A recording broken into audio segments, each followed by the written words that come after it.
माननीय पोलीस आयुक्त श्री संदीप कर्णिक सर यांनी आज वट सावित्री पौर्णिमेनिमित्त पोलीस ठाणे हद्दीत व पोलीस आयुक्तालय हद्दीत सतर्कपणे गस्त करण्याबाबत गुंडाविरोधी पथकाला आदेशित केले होते। त्यानुसार गुंडाविरोधी पथकाचे पोलीस अंमलदार गणेश भागवत, अक्षय गांगुर्डे हे उपनगर पोलीस ठाणे हद्दीत गस्त करीत असताना त्यांना बातमी मिळाली की एक इसम हा गावठी कट्टा घेऊन येणार आहे।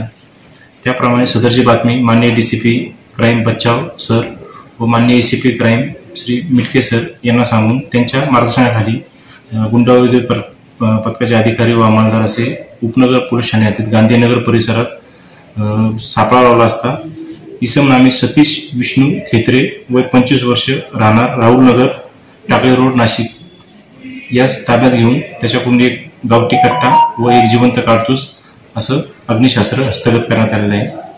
सदरची कारवाई ही माननीय पोलीस आयुक्त श्री संदीप कर्णिक यांच्या मार्गदर्शनाखाली गुंडाविरोधी पथकाने आज रोजी केलेली आहे। NCN न्यूज साठी रोहन दानी, नाशिक।